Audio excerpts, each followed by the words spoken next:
J-Lo's new song, Jenny from the Block, all about Lopez roots, about how she's still a neighborhood gal at heart.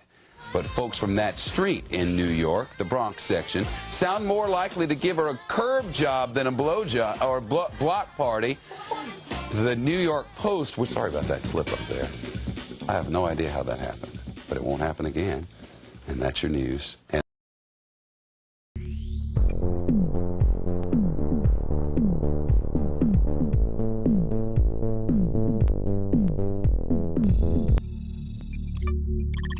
I want to end our show like that every day.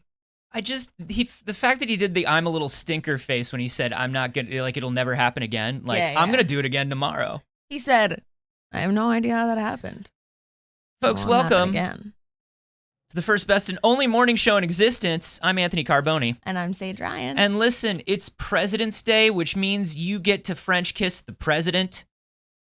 You may wonder, what are all my taxes going to? It seems like America is just a militaristic capitalist regime that doesn't respect my interests or my needs as a human being. And that's because your taxes go to one ticket to smooch the president. Anthony, if I wanted to smooch an old white man, I'd hang out at the Chateau Marmont. Hey! There's plenty of places in LA to smooch an old white man. We're doing Hollywood. We're doing Hollywood humor. Listen, they have to. We believe, as everybody does, and everybody should, that enthusiastic consent is important. But you can French kiss the president whenever you want. That's what your taxes are for. Yeah, it's part of the job? It's part of the job. Okay. Yeah. He'll say, okay, before you do. He's like, well, I'd rather you, but it doesn't matter. Well, okay.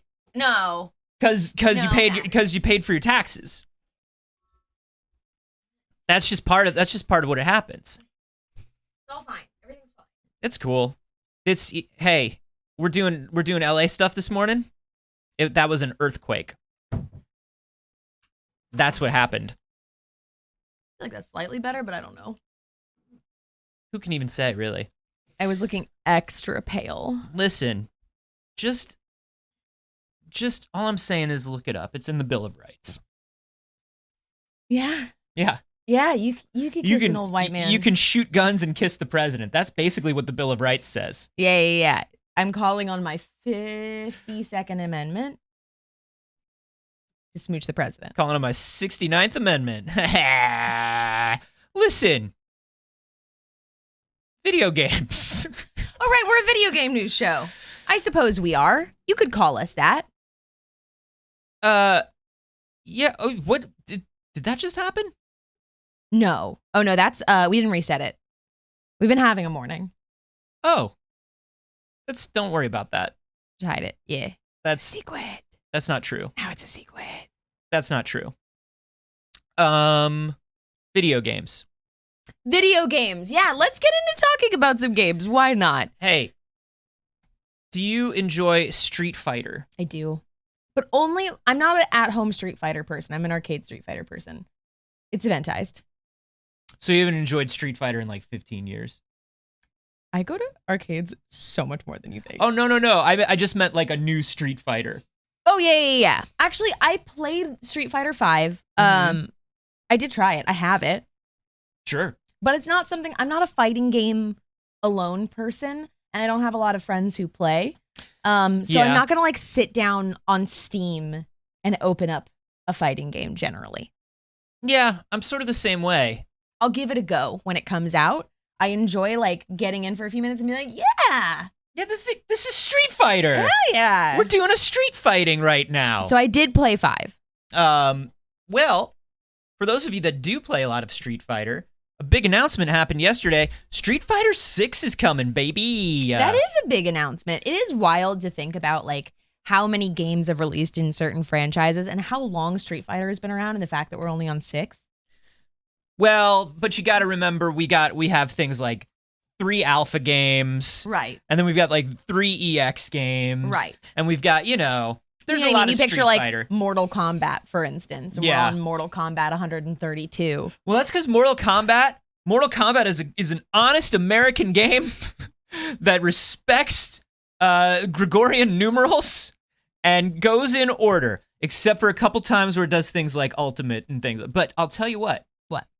Street Fighter has no respect for numbers. None. Think about somebody in the live studio. Yeah, the Ben Jack in the live studio audience was like, we have like 17 versions of Street Fighter 2. But if they're versions of the same game, I'm okay with it. If it's like, remasters and re-releases and collections. Yeah, but it's like Street Fighter 2, mm-hmm. Super Street Fighter 2, Super Street Fighter 2 Turbo, Street Fighter 2 Championship Edition. Like, there's a lot of Street Fighter 2. That's a lot of Street Fighter 2. But listen. People also mentioned Kingdom Hearts. Zelos in the chat said Kingdom Hearts Kickflip Remix 360 No Scope HD. Listen, in Japan, numbers are malleable. They can be anything. Take it from us. Take it from us. Two people who know everything there is to know about Japan. Believe us. There is a lot of bless you. There's a lot of Street Fighter. There's a lot of Street Fighter 2, but over the last few years, they have been respectfully numbering their games. Yes. And Street Fighter 6 is the latest and greatest. And we start as all... Hey. Bless you. Get rid of that. No? What was that? Get rid of that. Oh. Get that back. Here's a big, sweaty Ryu. He's big! He's a meaty boy. He's so big! Why is he so big? He's very wide. And there's the new guy. There's always a new guy. And he's wearing great. dog tags, so I bet he's like Guile's kid or something, or Charlie's kid. And he says, "Are you ready to go?" In like that fighting game guy voice. Okay, Ryu's head got wide. He's and very his whole wide. body got so wide. I would say he DiCaprio'd, but he just kept going. He Kylo Ren'd. He's a parallelogram now. It's more though, because Is. Roll that intro again. Kylo's face still little. Kylo's face is still little. Ryu is now a meatman. He's a real big meat man, a big wide guy. Yeah. A real wide boy. He's a real wide boy. And we love Ryus of all sizes here. Absolutely, that's great. It's just a wild difference. I wasn't ready for it. It's a wild difference. He's been wide difference. He's been standing. You know that waterfall they sometimes show him standing under? Yeah. He was just standing under that waterfall for the last like 10 years since Street Fighter V came out, just getting wider and wider, struggling against that water. Extremely muscular people make me uncomfortable. Yeah, sure. Why I was like, what do you need to be that strong for? Yeah. Hey, we live in modern society. What do you need to be that strong for? I don't trust it. What are those muscles for? What are you doing with those muscles? Explain yourself. Are you a Hemsworth? Then what are you doing? It's just, no one needs to be that strong. Are you pretending? What, for hitting? Yeah. What are you lifting? What are you lifting? Seems suspicious to me. That's absolutely true. Kodoroku in the live studio audience said muscle men remind Saige of kangaroos and vice versa. 100% true. That's true. Nobody needs to be built like a kangaroo in this day and age. And kangaroos don't need to be built like muscle men. We have automobiles and computers and drones. You don't need to be that big, Ryu. Too muscle. Ryu? Yeah. Give me back to a close up on. Yeah, let's get to the reveal of Ryu's thick torso. Where's he at? Let me see it from the front. First, do you need weird foot close up. Ryu show feet? I wish he wouldn't. Ryu show feet for free. That's Well, I understand what they're doing because as he gets older, they're trying to give him more of like, you remember, like when Schwarzenegger started getting old. And like when old dudes are really muscular, they just get wide and flat. So maybe Ryu is just getting older. They're just really going for the realism there. Okay, wait, hold on. Yeah, that's what they're going for. That's realism. They're just going for realistic. That's what that is. Wait, there we go. Now see, I'm just saying they might have gone too wide. I'm just saying, it seems like they might have gone a little too wide.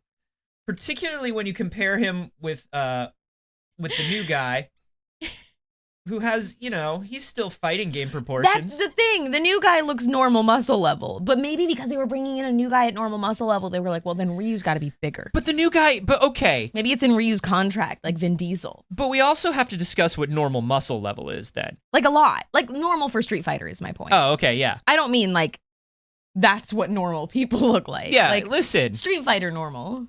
this is what human beings should look like. That's all. Look. I wonder so does Ken look as wide now? I bet Ken isn't as wide. No, I don't think anyone's going to be as wide as Ryu. No. They've been trying to differentiate a bit more and more between Ken and Ryu. Because, Ken's a rich boy. Mm-hmm. He's a wealthy man. He could live a life of luxury if he wanted to. Right, but he hit instead. But instead, he want to hit and throw a fireball. If you had the choice, would you be extremely wealthy or would you be able to throw a fireball? Okay. I mean like extremely wealthy. Oh, but remember being extremely wealthy is so unethical. I know, but remember.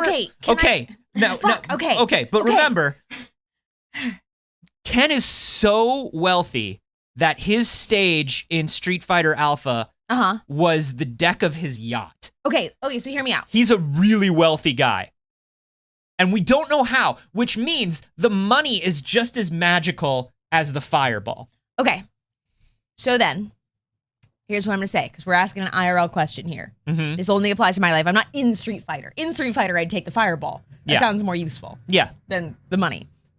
IRL, I'm taking the money, but I'm not staying a billionaire. Oh, you can do so much with that money. You can do so much with that money. You could change the entire world with that money. I'll acquire the billions, and then I'll literally fix things. I won't be a supervillain. They all say that until they get rich. I actually don't think they do. I'm gonna be honest. I don't think Elon Musk ever wanted to be a good guy. A good guy. No. I don't think Jeff Bezos ever thought that he was going to help people. No, Jeff Bezos, when you see early videos of Bezos, he's got real I'll show them all energy. Exactly. I'll show them all energy. I don't think that the Musk was sitting outside his daddy's emerald mine. One day I'm going to fix things around here. He was just tossing emeralds at the workers, throwing emeralds at their heads. Go get me a bigger emerald. I picture him just being a little Veruca Salt. Yeah. Daddy, he brought back a very small emerald and I wanted a large emerald. Yeah, I don't think that there was a supervillain arc for either of them. I think they just got the money to be the piece of shit they wanted to be. Because you don't make that kind of money without being a monster. Throwing a fireball. Okay. Throwing a fireball is a good power. Yeah. It's a good power. Absolutely. It's not a great power. Do you know what I mean? It's cool, but how often, because once again, you're talking IRL. Okay. How often are you going to throw a fireball at somebody? IRL? Totally. You can't do that. What? And then immediately go to prison? Yeah, people can't block that. Fireball your way out of a prison. But you're just going to, what? Then you go on the run forever? You'd have to build up your super meter. You couldn't use a regular fireball to get out of prison. Right. It would have to be a level 3. It would have to be the X-Men Street Fighter fireball. Okay, so now I'm getting into Dungeons and Dragons fireball, and I'm I could bust my way out of it. It'd be a Marvel Capcom fireball. Okay. I just the second you start fireballing people, there's going to be video of it. Yeah. It's going to be a problem for you. Yeah. Listen, throwing a fireball sounds neat. Everyone talked about fireballing the cops. I feel like I could actually do more about the cops with money. Yeah, if we had one good billionaire, we could do a lot more about the cops. Yeah. But we never will, and that's why we have to stop. I think with enough money, I could just abolish the police. Look, I want to throw a fireball. What if it came with all 3? What if it came with fireball, dragon punch, hurricane kick? Nah, it's still the billions. No, it's still the billions. It's still the billions. What if you could do E Honda and you could fly, but you could only look stupid doing it? No way. You could only fly straight forward E Honda. No one's gonna get a photo of me looking like that. Duh. Absolutely not. Not a damn chance. But here's the thing. It's because that, in theory, this hypothetical scenario is the only way there is an ethical billionaire, because you have suddenly acquired it through magical means. Because otherwise, in order to become a billionaire requires you stepping off the backs of the bourgeois, into the bourgeoisie from the working class. Yeah, you have to step on the working class to get into it. Even if you inherit There's no such thing as an ethical billionaire. If you inherit it, you're complicit, and if you don't undo the entire system the moment you inherit it, then you're just a bad billionaire. You're a bad billionaire. All billionaires are bastards. Listen. A babby. But listen, Ryu is not bad. No, he Ryu's chose great. the fireball. But does that mean Ken Masters is bad? Yes, absolutely. Oh my god, 1,000%. I always thought Ken was so cool. Do you think Ken? Tell me. But Ken, do you think the proletariat thinks Ken is cool? I don't know, because here's the thing. Ken, we never hear how he made his money, or what the money is from. What ethical way does someone make billions of dollars? He doesn't really do anything with the money. Exactly, that's evil. I guess Eliza and the kid do. Wait, you have a responsibility. If you don't do anything with the money, you're evil. What if Ken Masters, the moment he married Eliza, just put Eliza in charge of the money, and then she did good with it? But if they still have billions, she's not doing enough good. I don't know. Maybe they don't have billions anymore. Somebody update me on Ken Masters lore. Is there any Ken Masters updates I should know, or is he still a billionaire? You can't just do what we used to do in the 90s and be like, he's a billionaire, don't worry about how. Right. People are saying he gets his money from prize fights. He won the money by being a fighting boy? Oh, and selling pay-per-view for the street fights. I thought he was a movie star. No, he was not a movie star. Capitalizing on the other fighters. Yeah, if he's not splitting that money equally with the other fighters, because that's an underground mystical tournament. You know? That's a mystical, magical underground tournament that sometimes decides the fate of politics in the world and topples regimes. Remember, sometimes the finalist is M. Bison in his own weird militaristic country of Shadowloo. Mm-hmm. And by punching him in the face, you destroy Shadowloo. Right. And then sometimes you just punch people in the face in the streets of Las Vegas. I don't know how Street Fighter decides. No such thing as good billionaires. Ken has an OnlyFans? That I believe. If Ken made all his money from fights, not running the fights, but just from being a professional fightman, mm-hmm. and that's how he's a millionaire or billionaire. Okay, so is he a millionaire or a billionaire? Because there's a huge difference. He's very... ethics-wise. He's yacht money, so he's got to be billion. Okay. Nobody, I mean, it's at least a few $100 million. Okay, so as we all know, there's no scenario in which someone actually ethically earns $1 billion in our world. Mm-hmm. Like money that they have and own. Is this like an alternate reality though, like in Glorious Bastards, where because like the Quentin Tarantino verse, mm-hmm. where because it ended with the public execution of Hitler, and that's the first movie in the timeline, the entire rest of the timeline becomes more violent and, you know what I mean? Possibly. So is this something where because fighting is how political things are decided upon? Well, then, I mean, he's no more ethical than any politician just because he hits instead of secretly puts out hits. Yeah, that's true. That's true. So then he follows the ethics of a politician. Well, terrible. What I'm saying is because fighting is what makes the entire world go round in this world, perhaps athletes, like pro fighters, make even more than athletes do in this world because fighting is the only thing that's real. Okay, so then let's say in this scenario, $1 billion is not, it's like an inflation thing, right? So then like $1 billion is not $1 billion. Real dollars, not bison dollars. Right. Bison dollars aren't worth the paper they're printed on. Okay, so $1 billion then is easier to come by in theory in the Street Fighter world if it's given out as prizes for fights. Only if you're a very good fighter. If you're a very good fighter. You still have to redistribute wealth.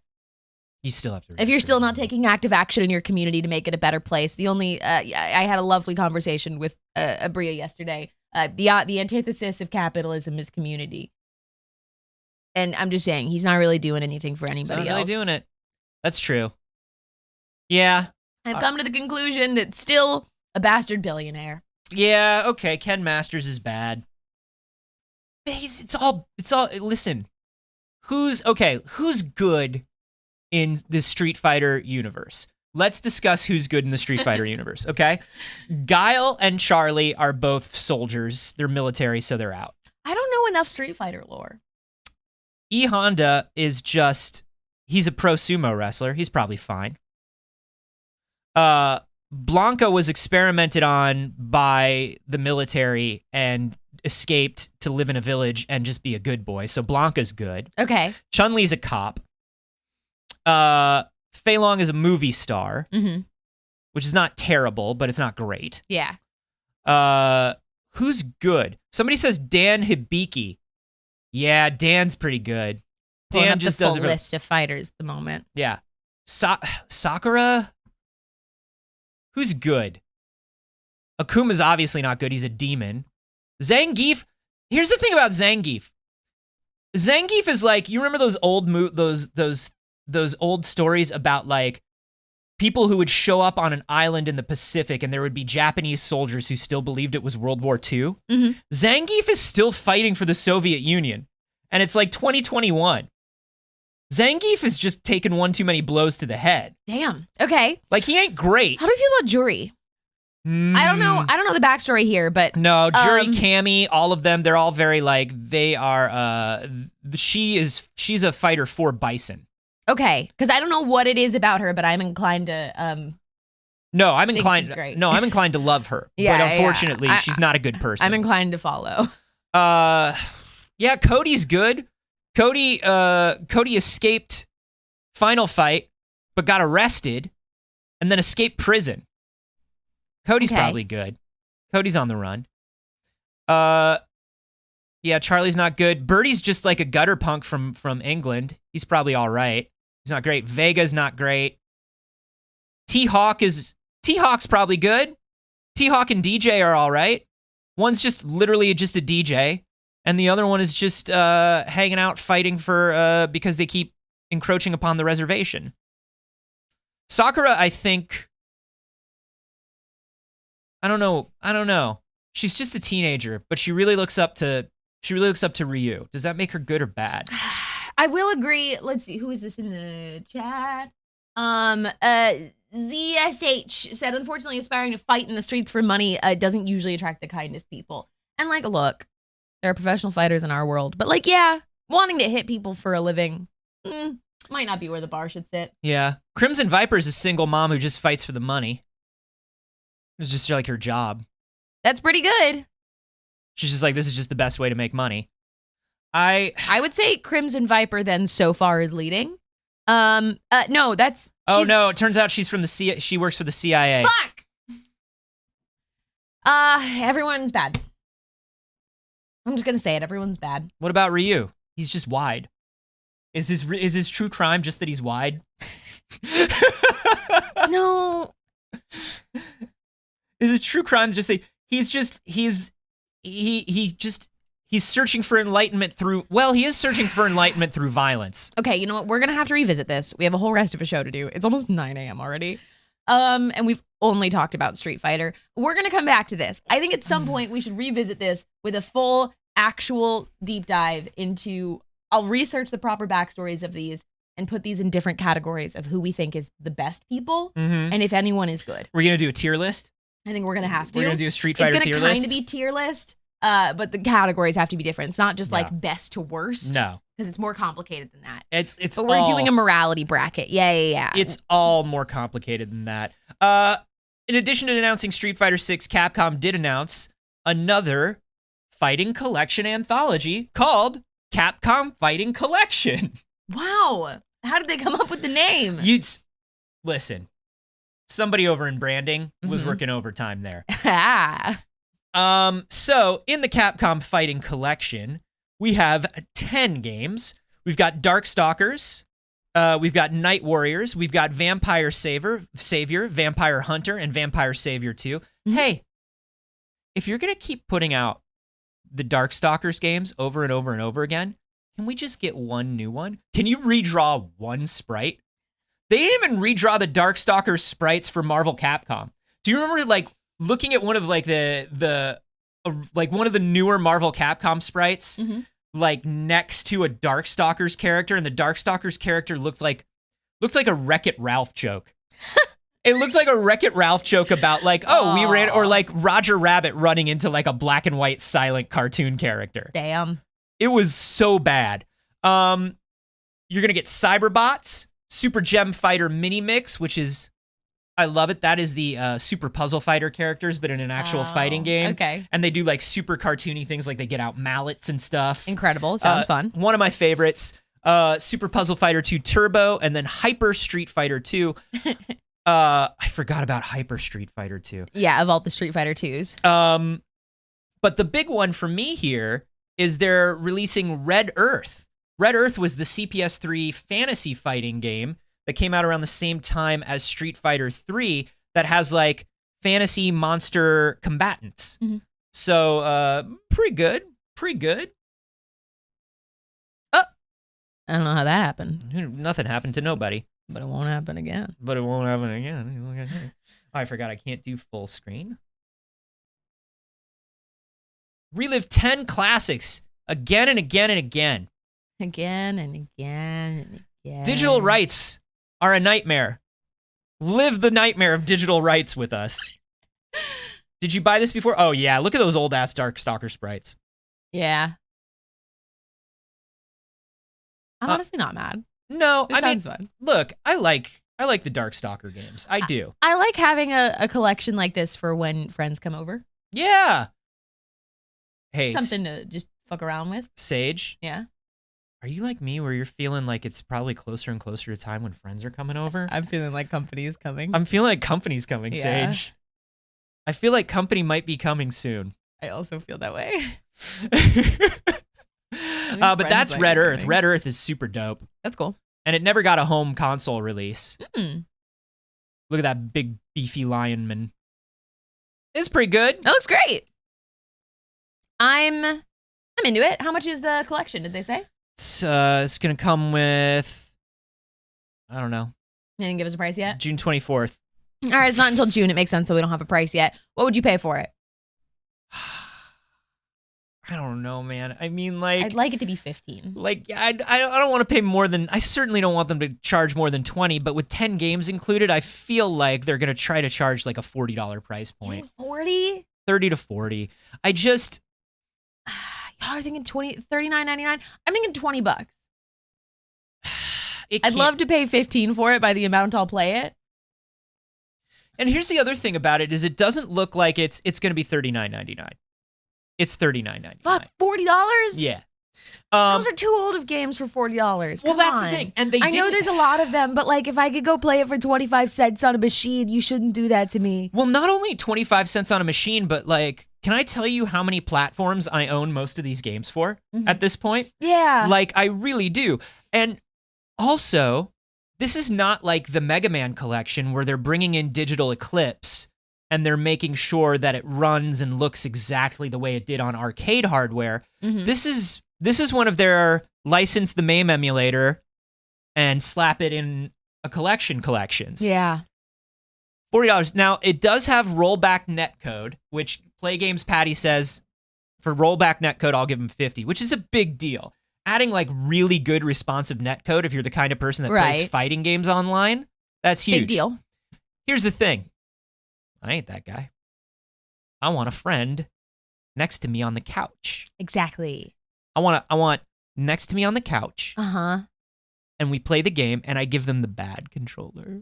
I always give them the good controller. I give them the good controller, always in all give them the good honesty. controller. Guests get the good controller. I would hate for people to come over to my house and feel like I gave them a bad controller. Or think that I just have bad controllers. Oh my God. No. So embarrassing. Absolutely not. I could never. I could never. Also, who are we kidding? We don't have any bad controllers. You're so right. We don't do that anymore. We don't have bad controllers. We're grown-ups, and we have grown-up money sometimes. Sometimes. All money is grown-up money if All- it makes you sad. All money, and it does. Okay. That's the Capcom news. I want to talk about games that matter a lot to me Yeah. personally. Supermassive Games, the Dark Pictures anthology is actually what I'm playing through right now. Yes. I'm currently still on Man of Medan. Oh no, we just finished Man of Medan. First of all, congrats. Thank you. I finished a game. Can you believe it? Just finished Man of Medan. Had a great time with it. Fucked in many ways. Hilariously, I got a hilariously unsatisfying ending. But I fucking love Supermassive Games. Mhm. Until Dawn is one of my favorite games of all time. So recently, we got the update that they had just filed trademarks for 6 more Dark Pictures games. Wow. That's a lot of Dark Pictures games. There's currently 3 of them. Somebody over there has a twisted mind. Somebody over there's got a twisted mind, just a little I bit hope twisted. Every one of them has like that fucking butt rock intro. It's great. They also have The Devil in Me coming up, which is Mhm. separate from those. And then we got a trademark filed in the EU for something called The Quarry, which is not listed under the Dark Pictures. It doesn't, usually they would have that in the title. So all we have right now is a little logo and a little trademark. Ooh. That's all we have right now.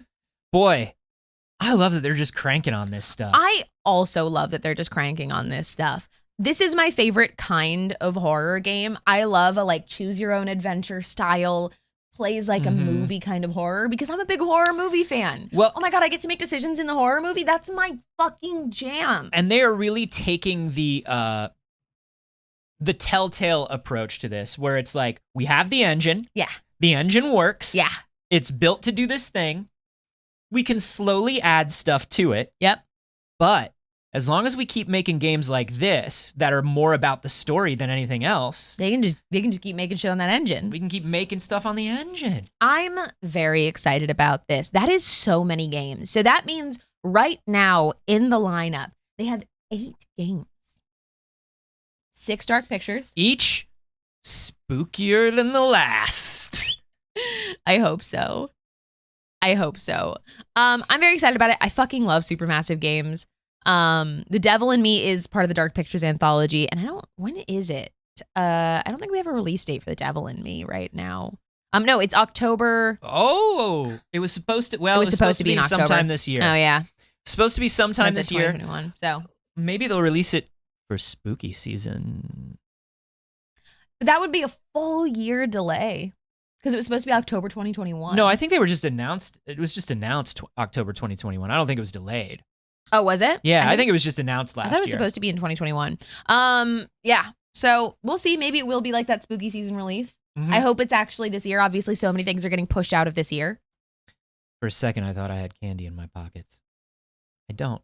Why did you think you had candy in your pockets? I don't know. There have been times where I've had candy in my pockets in history.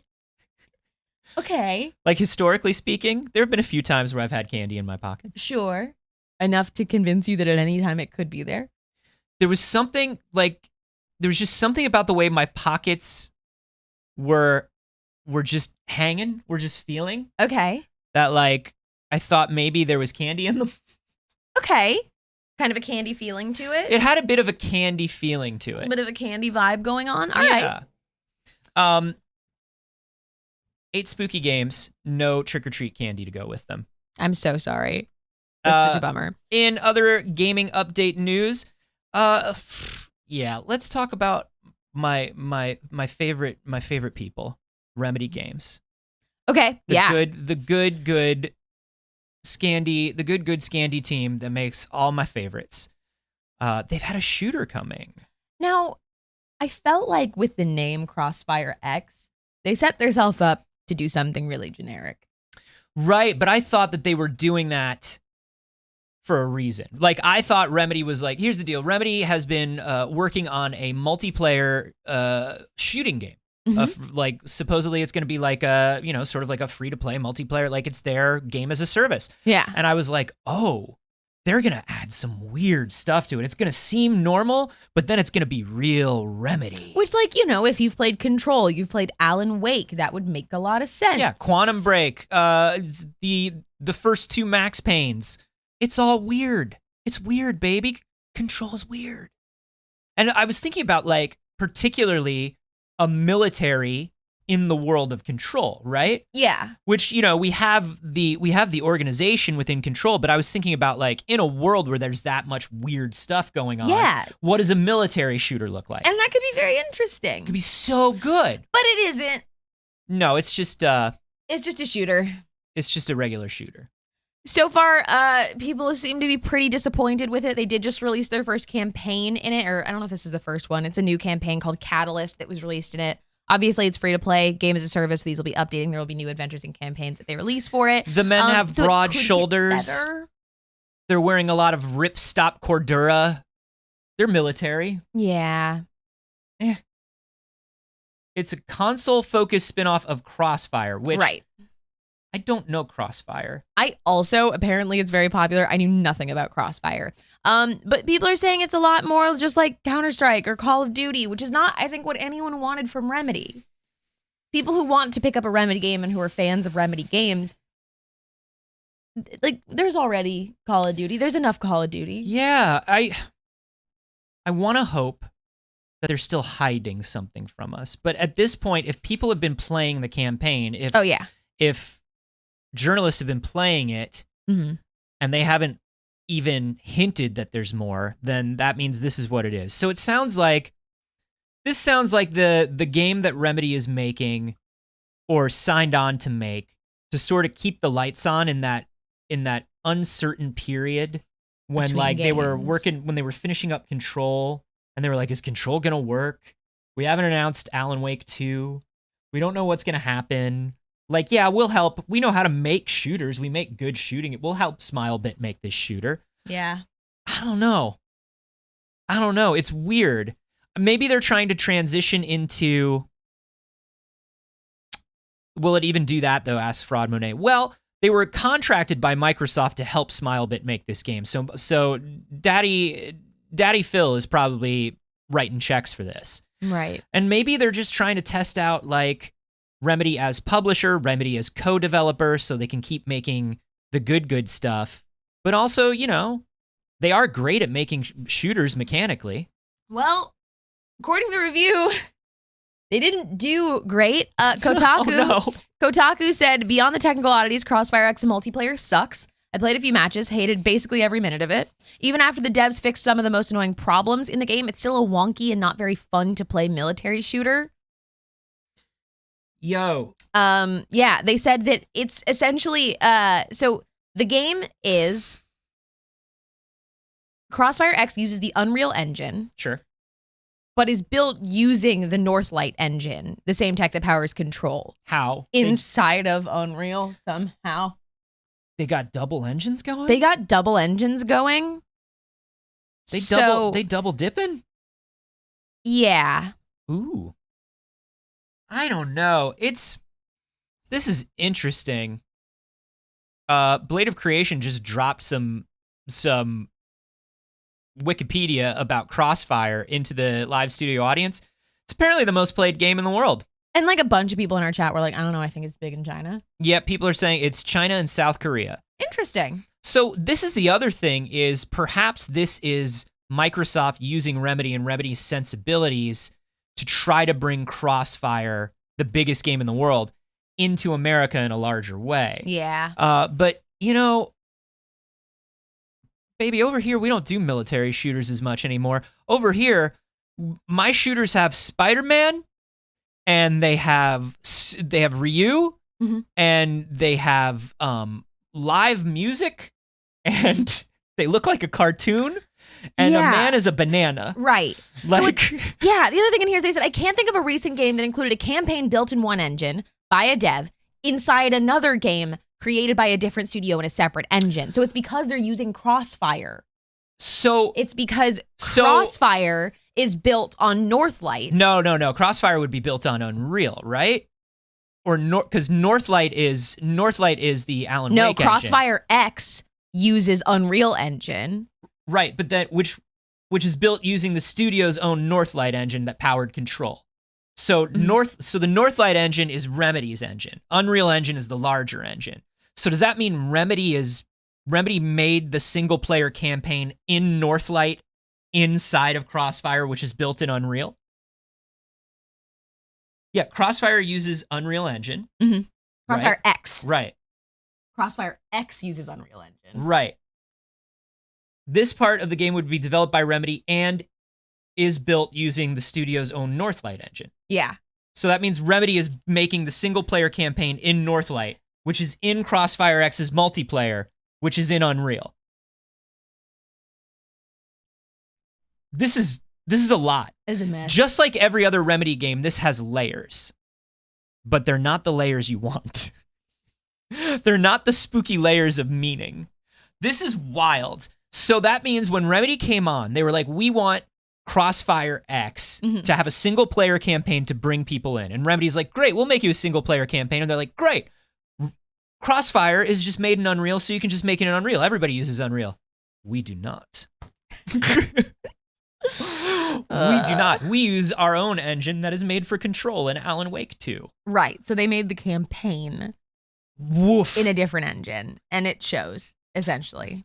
Yeah, that would mean, imagine the single player looking and feeling like Control, with like Control's lighting and everything, and then going into multiplayer, and all of a sudden it's just like a military shooter done in Unreal. No thanks. Sorry. That's fucking wild. Sorry, Remedy. Jesse PB in the live studio audience says this is exactly like when I could play Puyo Puyo in Animal Crossing.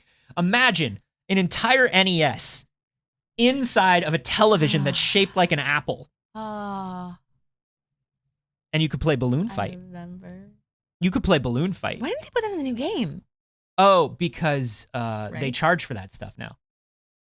Fuck. I love Animal Crossing. They charge for they had a virtual console and now they have a yearly subscription. Okay. Anthony, look, there's other stuff here in games, but I've got a bunch of other stuff to get to. Okay, but how many engines are in these next stories? You know what? I'll get to one that has a lot of engines. Okay, great. AI. Okay. The movie with Haley Joel Osment. The concept, broader. Okay. Artificial intelligence is in a weird place right now. Yeah. They keep writing Olive Garden commercials with it. Right. And there's not a lot of regulation that exists yet. Oh, almost none. Right. But the EU's been working on it, and it was supposed to be here very soon. But unfortunately, because it's so fucking complicated, and most of the people developing these laws are like, I don't understand what's happening.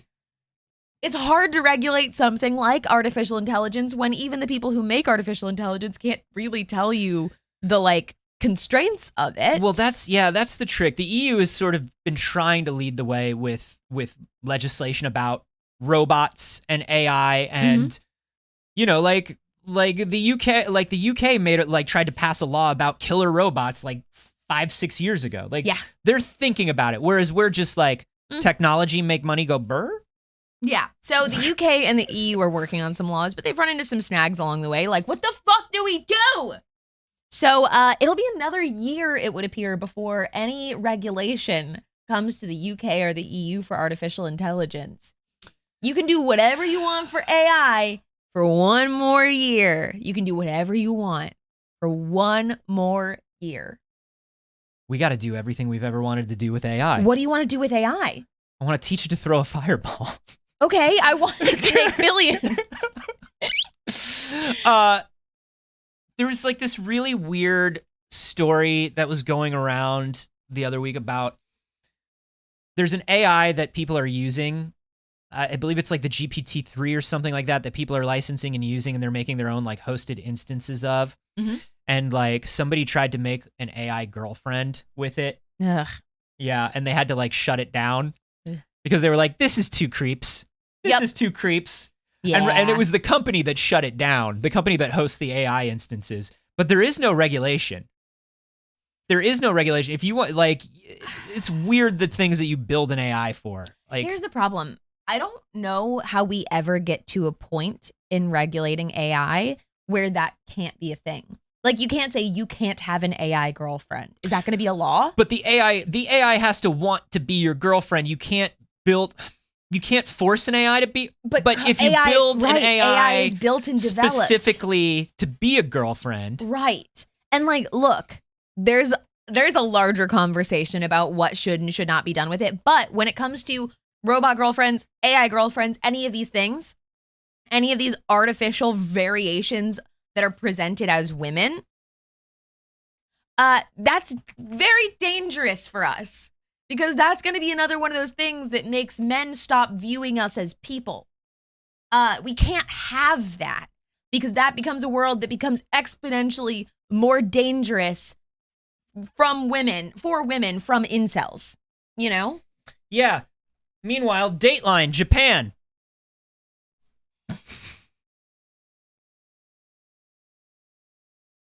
This is Gatebox. Gatebox has been out for a few years.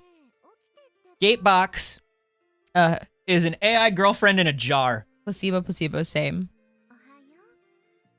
Gatebox is an AI girlfriend in a jar that waits for you to come home and will actually sit and like if you're sitting and having a drink at home and drinking and watching movies, like it will drink and get drunk. Yeah, let's talk about dehumanizing women and putting them in jars. Let's get the men's used to it. What if you poke holes in the top? Let's get the men's used to the idea of owning women. No, so they can breathe. Again. That's not okay, I guess? Look. The end is nigh. The end is very, very nigh. There's all of these studies, too, about the way that, like, men talk to virtual assistants, for instance. Yeah. And how frequently and how much more common it is for men to insult and berate like the female voices of virtual assistants, to call them names and things like that. I use a female virtual assistant because when I use man voice, it just sounds too aggressive to me. Sure. Like particularly when it's doing navigation and stuff, I'm just like, everything you're saying is so do this. Right. And I don't want to, Dad. Yeah. Look, I'd like men around as infrequently as possible. So fair. I also use the feminine voice. I thank my, like, if I'm doing navigation Always. and it's like, hey, turn right in 300 meters, I'm like, oh, okay, thank you. Like, Yeah. Like I just naturally do that. Yes. Which is why I also don't use like virtual, like voice assistants at home. Mm-hmm. It's like, I just want to turn on the TV. Yeah. I don't want to be like, thank you so much, TV, for turning on. I really appreciate, I just want to turn on the TV. Sure. You know? Yeah, I think Siri. Also, it's slower. Also, it's slower and more complicated. But I do thank virtual assistants. Yeah. Erdy Cooper said, I say please and thank you, as you should. You have to. It's good habits. You're in conversation. It's good habits. These are polite conversations. The way you talk when no one is around is who you are. That includes to your virtual assistants. $1,300. You have a lady in a jar. Fuck. It's fine. I'm scared. It's fine. We're not doing, I'd like to think that we're doing enough of the research into AI that's genuinely important, right? But I love AI. But it's not sexy, so we don't see or hear headlines about it, right? I would like to think that we're doing enough of the research into AI that's like, hey, listen, we need AI that's going to be able to figure out vaccines and procedures and all of these things that are like important medically. We need AI that's going to be able to figure out absolutely, ways to make life better for people. Yeah. And I hope that stuff is being worked on equally, and I'm sure it is. We're just being shown all the headline-based stuff. I know. But we should start thinking about laws. And I love AI conceptually. I'm terrified to be a woman. I want to talk about something that was popping up in my Twitter feed a lot. I want to talk about Comixology. Woof. You may have seen a lot of stuff going around, and look, in this Polygon article, featuring the lovely, the one and only, a god among us, Amy Dallin. Enthusi Amy. If you're not following Amy Dallin on everything, you're making a mistake. Amy Dallin is our good friend at D&D Beyond, known as previously the Cat Cavalier. Cat Cavalier on Failed Save. But also comic book genius, encyclopedia, just brilliant. And she Twitch streams old Sierra games. Truly a perfect person. Truly a perfect person. Truly a perfect person. We love Amy Dallin. So Amy's tweet was featured in this, and there was a lot of conversation in the news feed about the changes being made to Comixology because it is owned by Amazon. Now, Amazon bought Comixology a few years back, and they have had this sort of weird thing where they've slowly been rolling back on Comixology features. One of the first things that went away was the Windows app, which is such a bummer because one of the reasons I have this boy right here, this is one of those Microsoft boys where you detach the monitor, it becomes a tablet. Yeah. It was so beautiful for reading comic books. Yeah, that would be like the perfect size. And unfortunately, they took that away. They removed that app. You could only use the web reader. And then you couldn't use their web store anymore because Amazon is in that feud with Apple and Google. So every time you would open Comixology to buy a comic, it would be like, go to Comixology.com to buy a comic. They just have made everything harder and harder as it goes, which is such a shame because Comixology was such a good platform. So she showed some screenshots of what it looks like on trying to read on the website right now. This is on Comixology.com. So this is the before. This is previously what their reader looked like. You could have a 1 or a 2 page spread. You could zoom in and out. There were a bunch of tools down here at the bottom, zooming, full screens, etc. And if you make that browser full screen, it's honestly not bad like on a tablet, or on a PC. But that's what it looks like now. Woof! Because it's in the Kindle reader. Shit!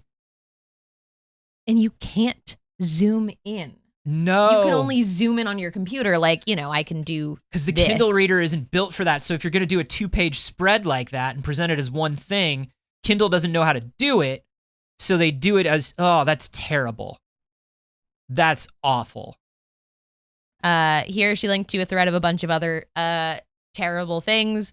There is comic pre-orders have been canceled, so you need to pre-order. This is Jamie McKelvey, who of course is the artist on Wicked and Divine and a bunch of other great stuff. Looks like subscriptions are now only available through Amazon.com, so you'll have to transfer over all of your subscriptions to Amazon.com. And they are not automatically transferring. You will have to go and do them on Amazon. Ugh. Woof. Do they want everybody to stop using their stuff? They want everybody to move over to Kindle. Yeah. They want Comixology to be a curated editorial section within Kindle. I bet that's where it's going towards. Yeah. They want you to have a Kindle to read your comics on. They don't want people reading them on browser. They want you to buy a device for it. That's yuck. Yucky. That's yuck. We dislike it. You know what? While we're in yuck. There's something to be said for having everything that you like to read in one place. Uh-huh. But the way to do that is open standards. Yep. If you did that through open standards, if I could read everything I bought online through like my Caliber ebook reader. Caliber, great software for ebooks. Ebooks that you acquire through various means. Mm-hmm. And comics, it reads everything. It'll read manga in the right way. It's really good. And it's open standards, and it's developed to be a very good reader for things. Yeah. Moving everything over to one reader because you're Amazon and you want all your payments in one place fucking sucks. Yeah, Zelios says, this reeks of some dude in finance who said, why do we have two readers? Exactly. Yep. Exactly. Well, let's agree. make one good reader that's good for everything. Nah, we'll just use this reader. We already got one. We got a reader. We own this one. We made it. While we're in the... let's talk about NFTs. Oh. I know. But why, though? Because a bunch of them got stolen. A heist. Yes. Somebody right-clicked all of the monkeys when no one was looking. So easy is the thing. Because it's just fucking pictures. OpenSea announced that they have had a phishing scam going around that was going to people who had purchased it.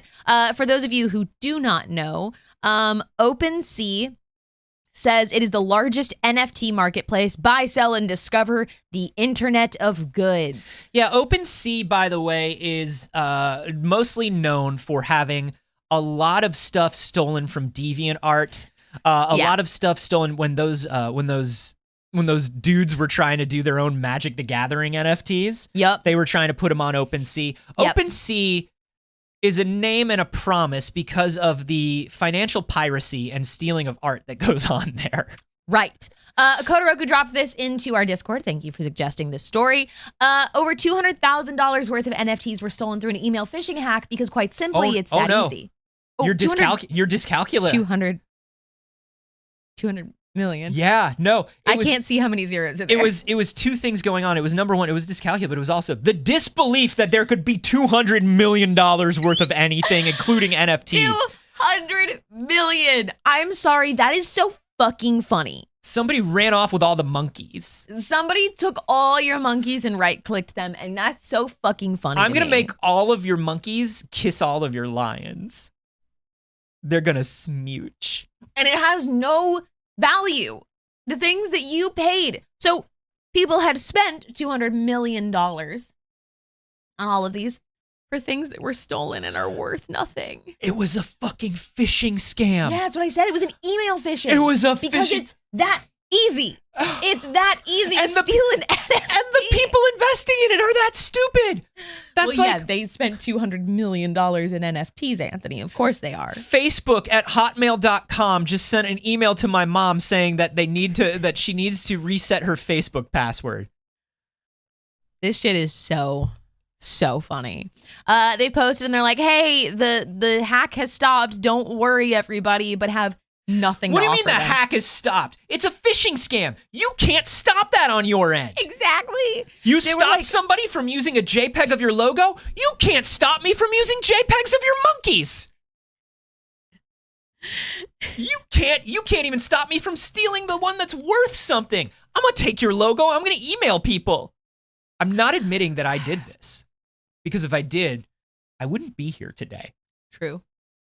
I would be, where would I'd be learning how to do a fireball. No, the trick is to get the money and then learn how to fireball. No, Anthony, I must remind you. Yeah. There's no money. It's pictures. Right, now they have to sell the monkeys. What they stole was pictures. Yo! You must remember, there's no money. They have to now sell the monkeys somewhere else. And how are you going to do that? You don't even need the blockchain. I just look at your picture of the stolen monkey and then look at the picture of the stolen monkeys and go, oh, I shouldn't buy that monkey. It's stolen. Is my ability to recognize pictures the blockchain? No, that makes sense. Oh, sorry. I hope whoever did this did it specifically just to burn it all down. That's the thing, is I don't think anyone's doing this thinking they're making money off of it. Maybe they did, and maybe they're just as stupid as everyone who got their money stolen. But I hope in my heart of hearts that they took it just to pull one over on the NFT bros. I hope they took it just to upset them, because here's the thing. I took your NFT. You still have it. You what still does that have mean? it. What does that mean? You still have it. It's a picture. Saige and I, we have a picture at the donut shop, and I have the picture, and she has the picture, but we both own it. Right, and the donut shop still owns the donut shop. Yeah, we don't own the donut shop. But are we on the blockchain? No, thank goodness. I hope they burned it all. In other money being stolen news, a thief broke through a card shop wall and stole $250,000 worth of Pokemon cards. This was in Forest Lake, Minnesota. Just one dude. It was $250,000 worth of a combination of rare cards and cash, but like, you know, a game store doesn't have that much cash. It was mostly Pokemon cards. Now, yeah, that's woof. Woof. It was like a local mom and pop shop. So like, fuck this guy with something worse than any sentence he could get. Look at this motherfucker looking into the goddamn camera. Oh, they have a camera? Oh, okay. Like That's with weird. the security like screen behind him that shows where all of the cameras are. I like that Looking right into it. he's wearing the balaclava, but he has it pulled back. Yep. He has it pulled back because he's like, it makes my forehead too hot. I guess they'll just have to identify me. Otherwise, I'll be too warm. I'll be too warm. Do they catch this motherfucker? Yes. Good. Yeah, it says the thief never opened any doors, so no alarms were tripped because he broke through the wall. The wall? No, I'm sorry, they have not found him yet. I think it's going to be pretty quick, though. I thought by those images they must have found him. They have not caught the man yet. Oh, I hate that. Yeah, he literally cut a hole into the wall and broke in. I love a local card store. We love a local card store. Local gaming this is your store. reminder to support your local gaming store. Go and buy some cards. Go and show up for an event. Pick up some comics or something. The entire community around this store has gathered really well and is getting together to support them. The store is called Punch Out Gaming, and has been open for nearly a decade in the area. Oh. This motherfucker's going to get caught. They have his whole ass face. Hey, if you're in Minnesota and you're anywhere near Forest Lake, Minnesota, go spend some money at Punch Out. Yeah. That's such a bummer. Absolutely ridiculous. Hey, you want some good news? I would love some good news. You want some good news? Oh my God, you have good news? Old English muffin, old railroad himself, Germ, George R.R. Martin. George Railroad Martin? George Railroad Martin says House of the Dragon shooting is wrapped. All 10 episodes of House of the Dragon, The Rise of the Targaryens, is coming. You know what, Anthony? And his book still isn't done. Hey, Gurmy, Hey, Anthony. Hey, Saige. It's here. It has officially been enough time for me to like forgive Game of Thrones, and I'm fucking excited again. You know, I will say, when I read this information, I felt similarly. Right? I felt a little thing in my heart that just went, ooh, I bet that's going to be exciting. And then another voice in my brain went, oh, we've forgiven. Yeah. But we do not forget. We don't forget. But we've like, forgiven. Thinking about the rise of the Targaryens, I'm fucking hype. Yo. Right? I loved the story of the Targaryens. They're awful. They're awful, and that's wonderful. But like, I'm pretty excited. So when will you see it? When will the dragons dance? I wish I could tell you. Lots of work remains to be done. As I said, and COVID makes planning difficult. This spring, unlikely. Maybe summer, could be. Fall, who knows? You'll know when we do. Gurmy knows not to say he's ever going to release anything definitively. Anthony, this blog post is so clearly written by like an old man. It has a current mood on the bottom of it. Okay. A little alien animated emoji. So he had to move off of LiveJournal. And clearly when he moved off of LiveJournal, he was like, oh, I missed the little thing where I can tell people my mood. And had someone build him a site that he could do that on. Yeah, he had to install like a plugin for like WordPress or whatever he's using to have the LiveJournal moods. I love it. People like, this isn't LiveJournal. Look at the top, it says not a blog. It's just georgerrmartin.com. Yeah. That's so funny. Honestly, very charming. I love that for him. I do too. It has all of the like keywords over on the side there. It does look a lot like LiveJournal. He's got a tag cloud. I love this for him. I love this for him. Why? Honestly, incredible. Why stop? Why stop what works? I support it. I bet he's like in his office every morning, just like, and people run in there like, George, are you gonna finish the book today, or is it today that you're gonna? I tried to finish the book, but I can't focus. I can't focus because LiveJournal isn't around anymore, and my blog doesn't look like LiveJournal. I just can't focus if my blog doesn't look like LiveJournal, and I don't know if I'll ever be able to finish. You know what I'll the book. say? Being friends with Patrick Rothfuss has made me never want to bug anyone about writing their book ever again. Yeah. I watch the way that the chat reacts sometimes to Pat, and I'm just like, guys, let him play Minecraft. No, he's playing Minecraft right now. Let him play Minecraft. Where's the book, Pat? Guys, he's playing Minecraft with his kids. Where's the book, Pat? It's not on this Minecraft stream. His sons are playing Minecraft with him. Please be quiet. Gurmy is still writing on WordPerfect. He really is. He writes on WordPerfect on DOS. It's very funny. My mom's FaceTiming. Should I answer? Yeah, answer. Answer your mom. That's the thing.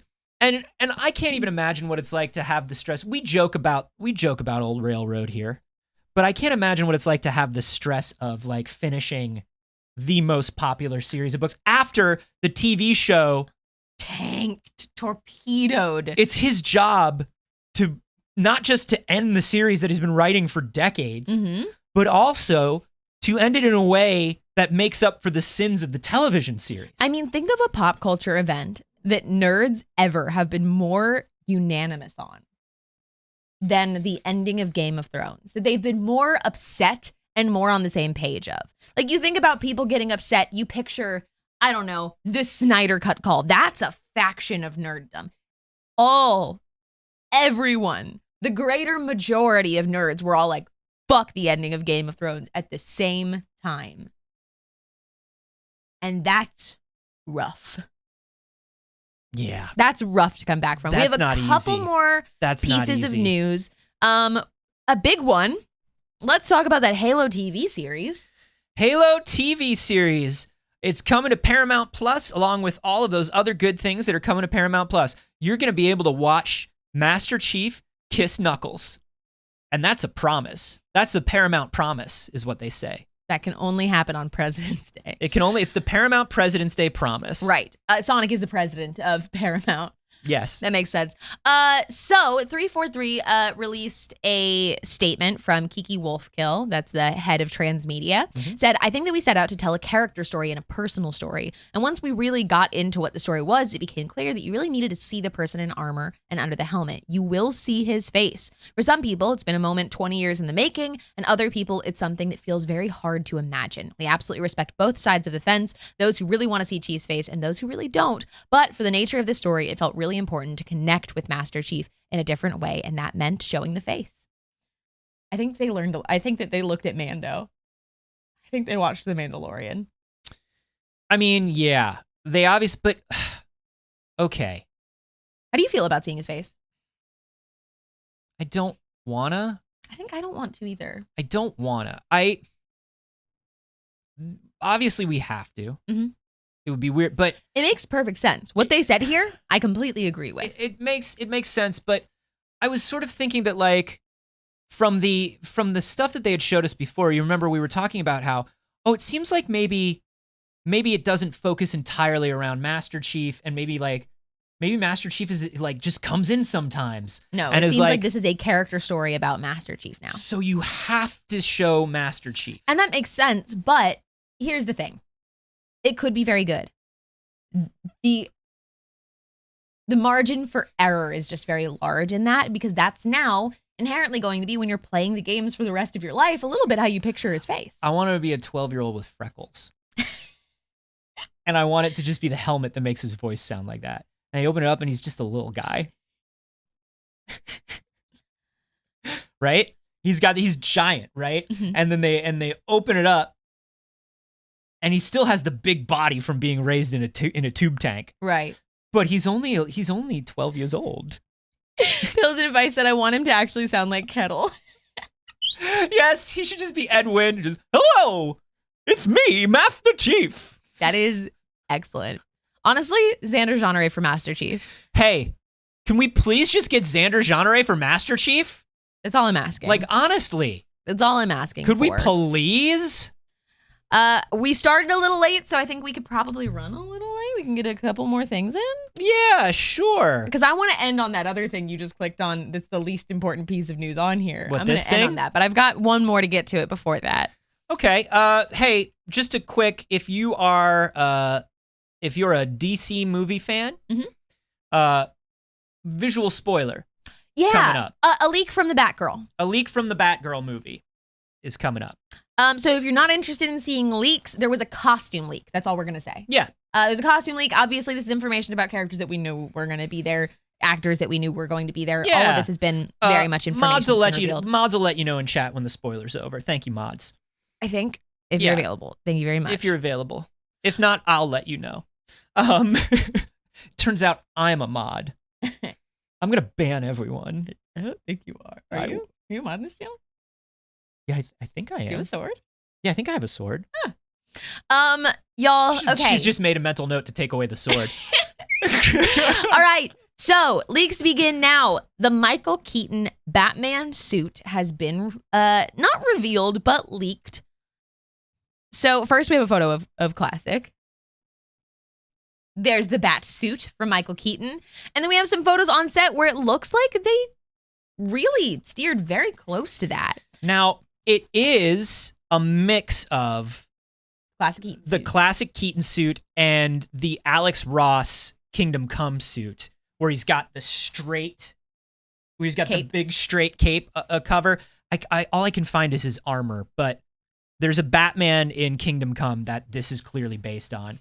So yeah, the straight line for the cape, the classic black and yellow logo. I'm so into this. This looked like Michael Keaton said, I just want to be able to breathe while we're doing this. Yeah, like it looks like it has some movement. I'm 62 years old.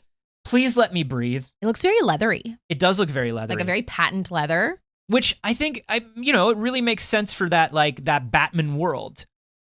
But what's really interesting is, that's J.K. Simmons. Yeah. J.K. Simmons is, of course, going to be Commissioner Gordon in the Batgirl movie because Barbara needed dad. Of course. But it's very funny because that's not the Commissioner Gordon from the Batman 89 universe. No. That was Pat Hingle. Right. So Is there multiverse fuckery going on? We know that Flashpoint is all multiverse. Maybe this Batman goes to different universes now. It's possible. Maybe they're just saying this is a different Batman and it's still played by Michael Keaton. You know what I mean? Ooh. Maybe it's not that Michael Keaton's Batman moved over. Maybe this is a totally different Michael Keaton Batman. That could be true. In the theory of multiverses, as we've seen in many times, they can look the exact same. They can look the exact same. They can also look different. It can be a lot of fun. Right. You can have a lot of fun with a multiverse. I see something like this and I get excited in a way that like teen me loved Batman. You know, this is the Batman I would like. There's nothing about this that looks like dark and gritty. It looks silly, and I love that personally. Yeah, and you know, here's the thing. Michael Keaton always played it pretty straight. Yes. And it was the world and the reactions around him that made it funny. Which makes sense. I like that. Yeah, I like that too. So that makes sense for bringing him around and having him. He's also like, when you look at DC superhero movies and you're like, who do we all literally agree on? Who do we all literally agree on? It's Michael Keaton. So bringing him back was like a real stroke of genius. Yeah, I agree. I'm really into this. I also have a lot of hope for the Batgirl movie. I'm really excited about it. I hope that it's very good. I hope that it allows itself to have fun. I hope that we get the same energy as Birds of Prey from it. Yeah. I would love that because I think that we've got this like line of films happening in the like Justice League direction. I would love to see a line of films concurrently happening that has the Suicide Squad, the Birds of Prey kind of energy to it. Shazam. All that stuff. Keep doing that good stuff. Darius Straff mentions the cold soup moment in Batman Returns, and I will remind you that he played that straight as well. It was not him doing a joke. All right. He's so brilliant.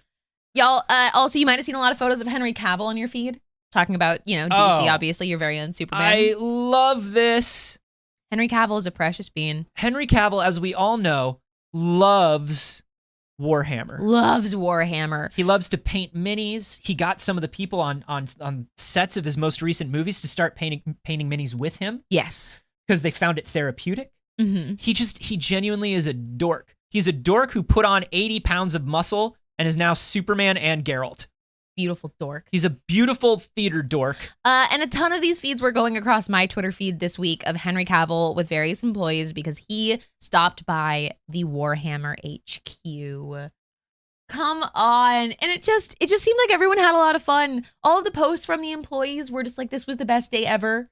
They were all so excited about it. It's so sweet. Everybody just says he was super nice.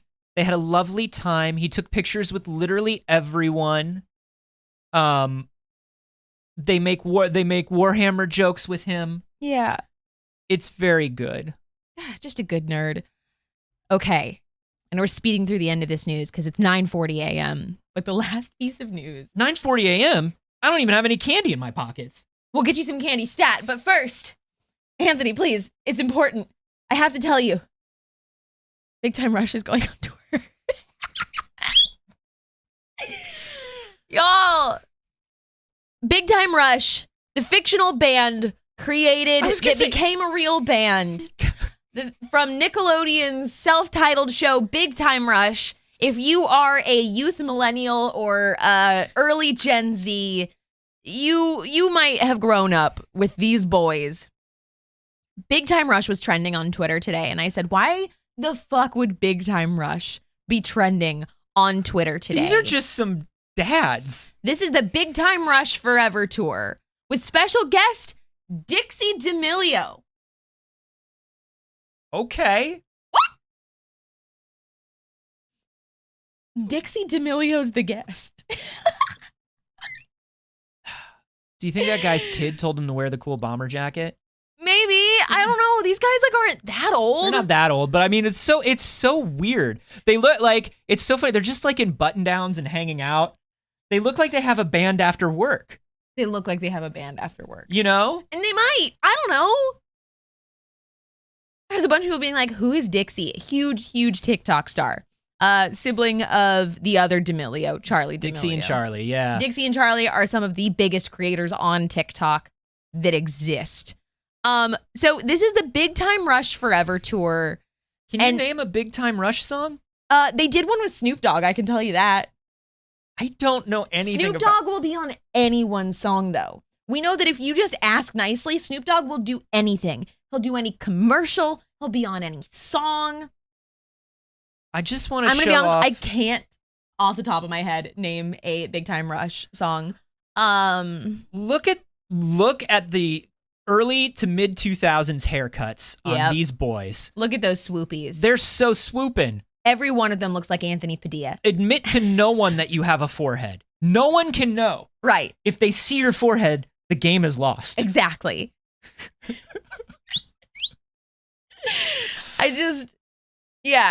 Snoop Dogg's down for anything. Hold on, let me look up Big Time Rush songs and see if any of them strike a memory. Because, like, I was not a Big Time Rush kid. I consider myself a little on the old side, but I also recall that most of the things I consider myself a little old for, I wasn't actually. I was just a business kid, so I thought I was. Yeah. Like, I always say that, too, about, like, the Jonas Brothers, and people are like, oh, Anthony. Was that me? Yeah. What was? I don't know how that happened, but it won't happen. But it won't happen again. Okay, I'm looking at the titles. Couldn't sing a single one of these to you. If it played, I think there are songs I could probably Now, they do remember. have a song. Now, they're the band Big Time Rush from the television series Big Time Rush. Their album was called Big Time Rush, and the title track of that album was Big Time Rush. There's a lot going on branding-wise here. They really want you to know about Big Time Rush. It was just a Nickelodeon band. I really do think that they were probably made to compete with the Jonas Brothers, is my guess. That makes sense. I think that was supposed to be like, Nickelodeon's Jonas Brothers. Which one's the bonus, Jonas? Well, there's 4 of them. So one Take of your them. pick. Oh, God. Move your mouse. Ah! It won't go away. We're not even showing the spreadsheet. Quick, hide your forehead. Please. It won't happen again. Quick, get sexy with it when you say it. It won't happen It won't happen again. Ah. Folks, shut up. Hey, folks. You didn't see anything. You didn't see a goddamn thing. You didn't see any foreheads or spreadsheets today. Okay? Yeah. So let it go. And that is where we will end today's show. Are you going to the Big Time Rush show? Honestly, should we? You want to go? I have no... I mean, yeah, if you want to go, I'll go. But I have, like, no connection. I don't feel any connection. I also have no connection other than they were around, and I think it's very funny. Are the Jonas Brothers actually brothers? Yeah, they are. Big Time Rush tickets. You think the tickets are on sale yet? Oh, shit. They are on Ticketmaster. Oh, my God. Event info. Okay. The pre-sale happens on Wednesday. Okay. So we'll do it live on the air. Yeah, we don't have ticket prices yet, so we'll have to wait and see. If let me tell you something. Big Time Rush. If my first show back is Big Time Rush after numbers are down and things are safe is fucking Big Time Rush. If I sold my Anna Monoguchi and Dorian Electra tickets and wound up going to see Big Time Rush, that'd be pretty funny. I'd be so... Yeah, it would be very funny. That'd be pretty funny. It'd actually be very funny. I think that'd be kind of excellent. All right, everybody. That is where we leave you for today with Anthony looking up the prices of Big Time Rush tickets to see if we can go. Maybe that'll be our first $80. It's too early. $80. Somebody want to buy us Big Time Rush tickets? Let us know. We love you so much. Thank you so much for showing up for the show today. We do this show every Monday, Wednesday, and Friday at exactly 8 a.m. Pacific. If it isn't 8 a.m. when we start, that is on you. Check your clock. We are always on time. Do you think they'll play Big Time Rush? I do. From the album Big Time Rush? Do you think Snoop Dogg will be there? I mean... He'll probably show up in LA. Yeah. Why not? Thank you for starting your morning with us once again, and thank you for everybody who supported us during the show. There are so many different ways you can. Obviously, there are the very, very kind ways that you support us, like subscriptions and donos. That's so wonderful of you. We appreciate that. But you can also do things like just showing up. Watching the show is the number one reason we make the show. We want people to watch it. You can join the Discord, which is totally free. You can follow on social media. You can tell a friend about the show because that helps us a lot. So appreciate it. And you can also follow us individually, see where we are the rest of the time. Anthony, where could they find you? Oh, my stars and garters. Thank you for asking. Boy, where am I not? Right? But also, I'm everywhere on the internet at Carboni. My Twitch is at Anthony Carboni. And I've got a science comedy show with Jeff Kanata called We Have Concerns, which comes out every Friday. And so you should follow that at wehaveconcerns.com. You can find me everywhere on the internet at Not Saige. I stream over on my channel. I'm on this channel all the damn time. Once again, go follow the Pixel Circus Twitter. We have a bunch of stuff coming out this week. New announcements and secrets, which are very exciting. You can find me on Smosh Games. You can find me on the Black Dice Society. And on Amazon's Crown Channel this week. Oh. Hell yeah. I'll be there on Wednesday. Hell yeah. Okay. She's a pro gamer. Well, we're doing arcade stuff. It'll be fun. I will be the host of their arcade show on Wednesday afternoon. Thank you to V Squared so much for that 12-month resub. We appreciate you supporting the channel so much. How do I make this box bigger? I'll make it bigger. I want to see more. Help. Fix it. Help. It won't work. I think it's because the one on top of it is as small as it can Oh, possibly no. get. Okay, well, then you do so it. We can do we'll just do this okay. temporarily. It's just temporary. Okay. It's temporary. Okay. We'll put it back exactly the way you like it. Thank you to V Squared 30 for the resub for 12 months, saying to many more forevers. To many more forevers. I enjoy that phrase. That's a good phrase. That's lovely. Cleopatra Jones with the resub for 13 months. That's what we call a Pixel Circus year, baby. Tom Biden with the gift subs. Thank you so much. Crude Imposter Nightbright. Thank you for the resub for 16 months. Danny Boy's Calling Pipe gifting the sub to Mr. Parmy. Kurt Thulu with the resub for 13 months. That is a Pixel Circus year. Raccoona Matatas. I love that. So thank good. you for your sub. Thank you very much for all that. Oh, and Zealous with the resub just now for 7 months. We appreciate that very much. I will also say, I forgot to include the Bits babies. There was also Bits friends. Oh, there's Bits babies. I forgot to include some of these little bits. What are you doing? I don't know. What are you doing? I don't know. Chris G, thank you so much for those bits, as well as DeBearju, Crude Imposter Nightbright, Tom Biden, Kaylin Roar, the Katrina. Kaylin, I like this. Kaylin Roar with their bits says, we are approximately 2.66 ITs away from Elden Ring. Ooh, okay. Lauren themselves with the bits. Thank you very much, everybody, for being here. We appreciate you. We love you. Thank you for supporting the channel today. I'm a kitten and I love Elden Ring. Making biscuits about it. We will see you next on Wednesday, right here at 8 a.m. Pacific. Take care of yourselves, friends. Bye, BBs.